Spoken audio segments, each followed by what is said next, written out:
Módulos 50 e 51. Imigrações. Introdução. Até o ano de 1808, o povoamento do território brasileiro permaneceu predominantemente de portugueses. Essa situação só se modificou com a chegada da família real e a abertura dos portos, que passou a possibilitar a entrada de estrangeiros na colônia. 10 anos mais tarde, o governo colonial chegou a promover a vinda de alemães e suíços para a região serrana do Rio de Janeiro, uma iniciativa interpretada como a tentativa de branquear a população da área. A ocupação do Sul por imigrantes. Após a independência brasileira, o governo central passou a apresentar certa preocupação em relação à ocupação da região Sul, pois considerava a área vulnerável e de interesse das outras nações platinas.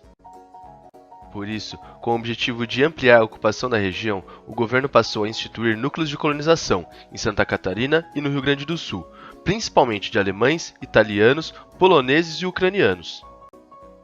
Dessa maneira, no ano de 1824, milhares de alemães chegaram ao Rio Grande do Sul. Inicialmente, eles receberam lotes na região do Vale do Rio dos Sinos. Posteriormente, se expandiram também pelos vales do rio da Depressão Central do estado, chegando até as encostas da Serra Gaúcha. Também chegaram ao Vale do Itajaí-Açu, em Santa Catarina. Outro grupo de destaque é o de italianos, que ocuparam as terras devolutas localizadas principalmente nas áreas planálticas cobertas de araucárias no Rio Grande do Sul. Lá, eles introduziram a vitivinicultura, com destaque para a região da Serra Gaúcha, e fundaram cidades como Caxias do Sul, Bento Gonçalves, Garibaldi e Carlos Barbosa. Já no estado de Santa Catarina, eles se estabeleceram no cinturão carbonífero catarinense, onde fundaram as cidades de Criciúma e Uruçanga. O último grupo é o dos eslavos, que se situaram principalmente no estado do Paraná, no que hoje corresponde à região metropolitana de Curitiba, e em colônias que foram fundadas ao longo dos rios Ivaí e Negro. A imigração como substituição da mão de obra escrava. Em 1850, o tráfico de escravos foi proibido pela Lei Eusébio de Queiroz, dando início à empreitada da extinção da escravidão no Brasil. Nesse contexto, foi a imigração a alternativa para a demanda de mão de obra interna. Sendo que, no mesmo ano, foi criada a Lei de Terras, que determinava a compra como a única forma de acesso às terras devolutas. Essa medida dificultava o acesso tanto para os ex-escravos quanto para os imigrantes e criou praticamente um monopólio dos latifundiários na obtenção de terras. No entanto, os imigrantes vinham para o Brasil com a perspectiva de que com o seu trabalho poderiam acumular recursos financeiros e se tornarem também proprietários de terra. Relacionado à necessidade de mão de obra, dois eram os setores mais carentes, o da cafeicultura e da indústria nascente no capital paulista. Sobre a última, foram os italianos o grupo mais importante por formar uma parcela significativa do proletariado nesse período. Eles introduziram no Brasil ideias como a greve, a formação de associações de socorro mútuo, que posteriormente deram origem aos sindicatos. Também trouxeram ideias libertárias, como o anarquismo. A imigração japonesa. No início do século XX, um novo grupo ganhou importância na questão das imigrações para o Brasil, o dos asiáticos, principalmente japoneses, que chegaram primeiramente no navio Kasato Maru, em 1908. A maior parte dos imigrantes nipônicos se concentrou em São Paulo, sendo que na capital sua presença é bem notável, nos bairros como Liberdade e Pinheiros. Também foram responsáveis por desenvolver ao redor da zona metropolitana o chamado Cinturão Verde, importante para o abastecimento hortifrutigranjeiro da cidade. Já no interior, se fixaram principalmente na região da Alta Paulista, que conta com cidades como Tupã, Bastos e Marília, e tiveram destaque na produção de algodão, ou cotonicultura. Também tem presença no sul do estado, onde introduziram o cultivo de chá.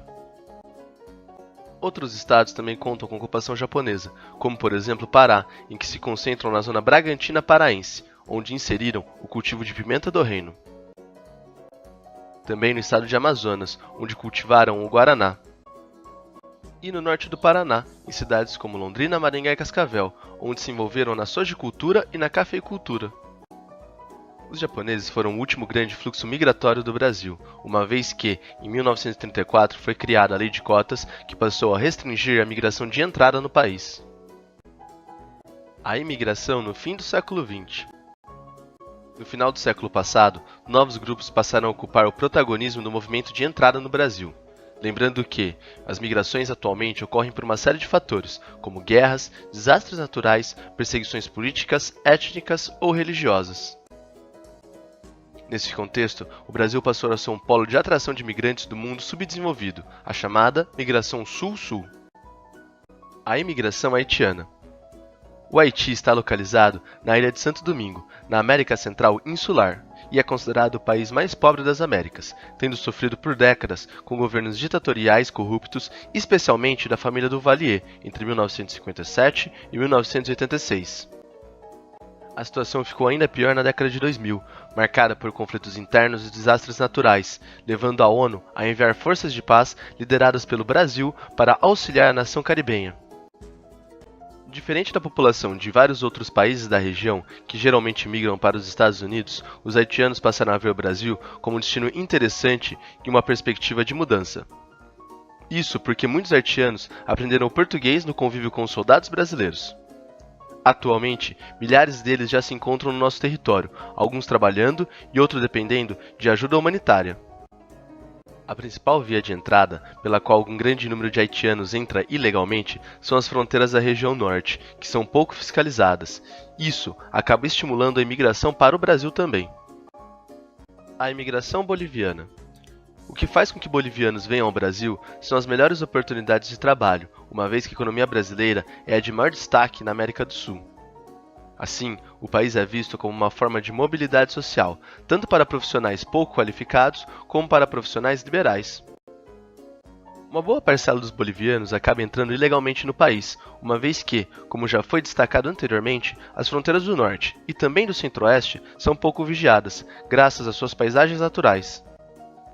Por conta dessa condição não regularizada, muitos bolivianos acabam ficando vulneráveis, o que leva à sua exploração em condições análogas à escravidão, principalmente em oficinas de costura em São Paulo. Desses imigrantes ilegais, alguns vêm por conta própria, mas muitos são aliciados por agentes bolivianos, que agem como intermediários entre os patrões brasileiros e os costureiros bolivianos. As emigrações. A década de 1980 foi marcada no Brasil por fatores como a inflação elevada, recessão econômica e desemprego. Por isso, ela ficou conhecida como a década perdida. Dessa maneira, houve um grande fluxo de saída do Brasil, pois os brasileiros viam no exterior a possibilidade de melhores condições de vida. Os principais destinos dos emigrantes brasileiros eram os Estados Unidos, onde eram chamados de brazucas, o Japão, onde eram chamados de decassegues, a Europa e o Paraguai, onde eram chamados de brasiguaios. De maneira geral, nos três primeiros, os brasileiros foram para exercer atividades de qualificação profissional menor. Por outro lado, no Paraguai, muitos brasileiros conseguiram obter terras por meio da compra, gozando de boas condições de vida. Outros, no entanto, passaram a trabalhar como boias frias, com baixos salários e dificuldades para sobreviver.